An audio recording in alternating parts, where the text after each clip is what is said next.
And our first main topic today gets submitted to us by BoxOfficeFan, who writes, so, Mortal Kombat in its second weekend has lost to Dragon Slayer at the box office. It also had a huge drop in its second week. The Demon Slayer drop was expected as Dragon Ball had a drop, but also Mortal Kombat having so huge of a drop was a surprise. Some are saying it's a double punch of bad reviews and HBO Max. HBO Max is getting a big blame with them saying fans didn't care for Mortal Kombat as much and ended up watching it again on HBO Max, overpaying to see it in theaters again. All right, thanks a lot for sending that in, man. Now, of course, Mortal Kombat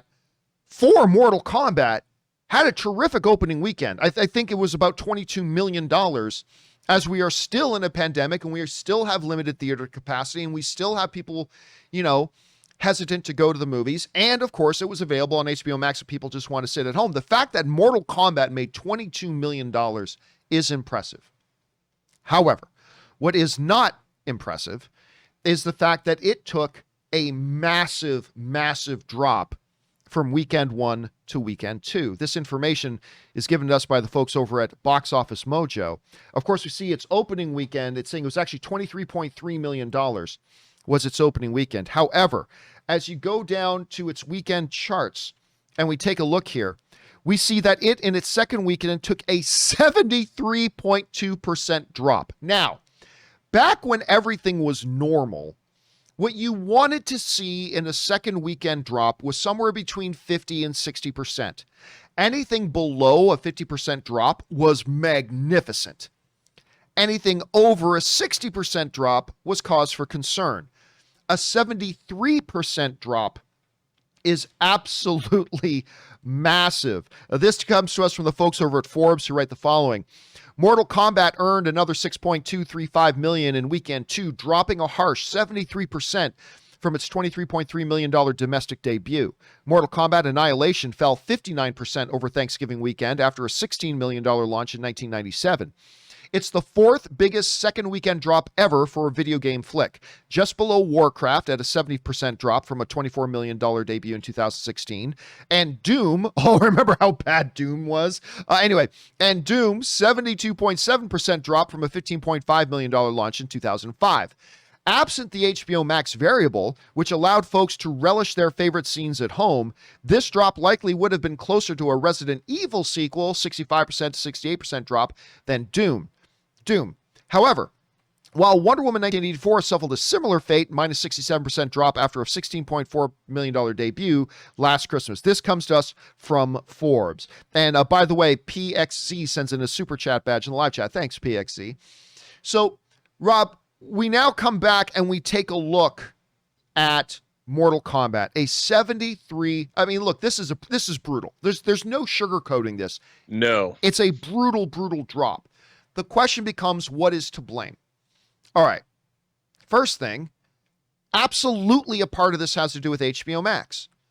The fact that even people who liked it, they say, okay, I went to the theater, I had the perfect experience with it, yay. But if I'm going to watch it again, I can just turn it on HBO Max and watch it at home. So it hurts second repeat viewing. Absolutely, I think that is a major player here.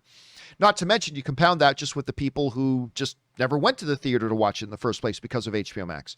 That is a major player. But the other major player here you cannot overlook is that it's a very bad movie. And the reviews for it have been harsh and word of mouth has not been great.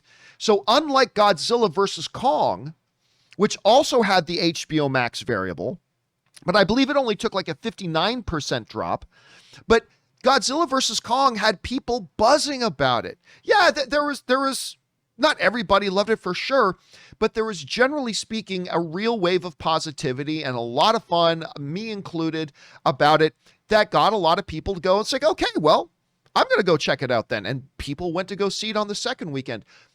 Mortal Kombat didn't enjoy that. So they had the same drawback of HBO Max, but they didn't have the help of really high hype buzz and positive enthusiasm of people having a good time.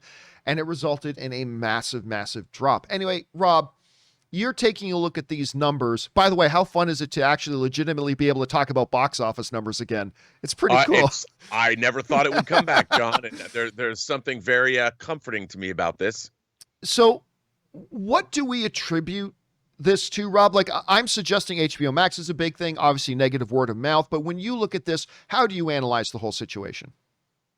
Well, I think it's maybe not as difficult to understand because, like with horror films, which can have precipitous drop-offs in the second week because you have a very specific targeted audience for Mortal Kombat. It's not exactly a four-quadrant movie. It's not like, say, Godzilla versus Kong, where kids and their parents can go together. Mortal Kombat is R-rated, and it appeals mostly, I think, to gamers who know the world or fans of the original who have grown up. So I think it was a very, compared to general audiences, it was just a narrow audience. And everybody that was excited about Mortal Kombat, that was willing to go pay for it in a theater, went that first weekend. And there just wasn't that many more people left in the movie-going audience that were interested. And I think you can see parallels to that in certain horror films. Horror films have traditionally a very front-loaded box office.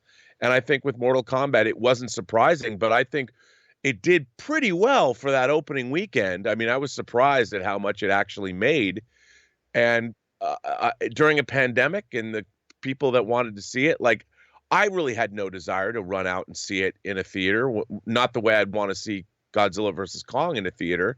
So I think it's, I just think it's a pretty easy thing to understand. The audience for it is a limited audience. Now, Rob, let's say you're an executive over there, because I know a lot of we addressed the question after its first weekend success of, what needs to happen here for Mortal Kombat to get a sequel greenlit. Right. Well, the context has changed a little bit now. Like, now we have a second weekend with a massive drop-off. This wasn't something that was able to generate any momentum. It wasn't able to carry over into a second weekend success like a Godzilla versus Kong did.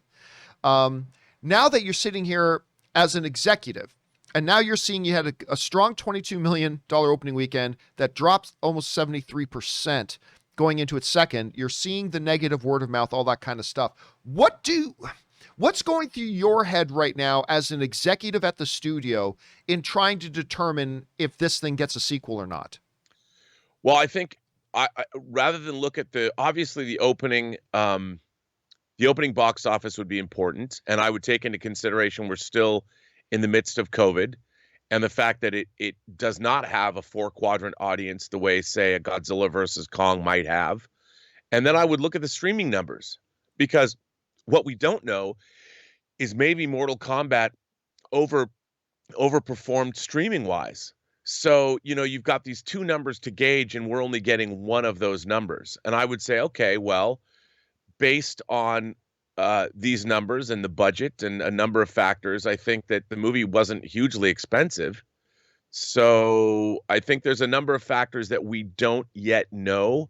I'd love to hear what the streaming numbers are. And if we get those numbers and they're high, like if an inordinate amount of people watch Mortal Kombat, say, 2 or 3 times, especially if you're a fan, you want to watch the carnage, you wanted to watch the fight scenes or whatever, then maybe it would be justified. But you'd have to take both of those, the streaming numbers and the box office numbers. Question is, guys, what do you think about the whole Mortal Kombat situation? How would you explain the dramatic drop at the box office, over 70% drop? What do you guys make of this whole thing? Jump on down into the comment section below and let us know your thoughts. Okay, guys.